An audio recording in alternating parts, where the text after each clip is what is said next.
Ya, sementara itu pemirsa, perbankan China mempertahankan suku bunga pinjaman acuan sejalan dengan langkah Bank Sentral China yang menahan suku bunga pinjaman utama. Ya, adapun Bank Indonesia juga memprediksi akan kembali mempertahankan suku bunga acuan di level 6% pada rapat Dewan Gubernur yang akan berakhir di hari ini.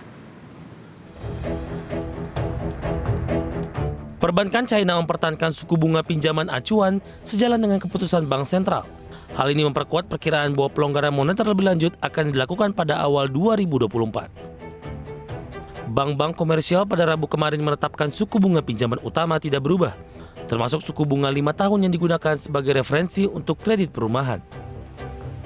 Langkah ini dilakukan setelah Bank Sentral China atau PBOC mempertahankan fasilitas pinjaman jangka menengah tidak berubah pada pekan lalu, di mana suku bunga dasar kredit 1 tahun dipertahankan di level 3,45%, sementara LPR 5 tahun juga tetap di level 4,2%.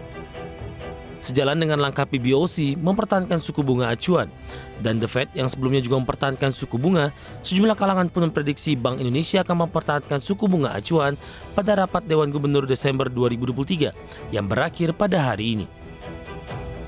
Kepala Ekonom Bank Sentral Asia David Sumual seperti dikutip media mengungkapkan prediksi Bank Indonesia mempertahankan suku bunga pada RDG terakhir di tahun ini seiring dengan inflasi yang bergerak sesuai dengan kisaran sasaran BI, yakni di angka 2 hingga 4% secara tahunan.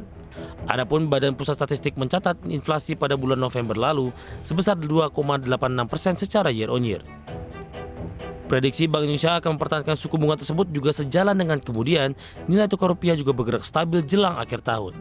Berbagai sumber ada di channel.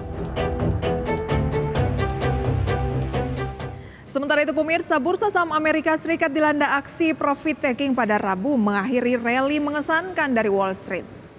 Ya, ketiga indeks saham utama Wall Street melemah dengan Dow Jones Industrial Average ditutup turun 475 poin atau 1,27% ya di 37.082. Sementara itu S&P 500 kehilangan 1,47% di 4.698. Nasdaq Composite Index turun 1,5% di 14.777. Dari Eropa, pemirsa, indeks di Jerman ditutup turun 0,07% menjadi 16.733, sedangkan sesi Prancis naik 0,12% menjadi 7.583, sedangkan FTSE 100 London ini melonjak 1,02% menjadi 7.715 setelah data menunjukkan inflasi Inggris ke tingkat terendah dalam lebih dari 2 tahun. Dari komoditas pemirsa, minyak kategori WTI melemah 0,24% ke level 73,62 dolar Amerika per barrel. Nikel menguat 0,38% di level 16.810 dolar Amerika per metric ton.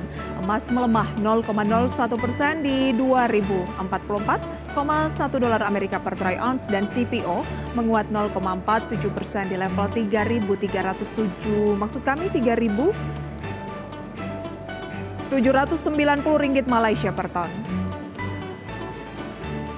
Dari valuta asing, pemirsa, rupiah terhadap dolar Amerika Serikat di level 15.606, terhadap euro di level 16.985, terhadap pound sterling Inggris di level 19.725 dan terhadap yen Jepang di level 108,72.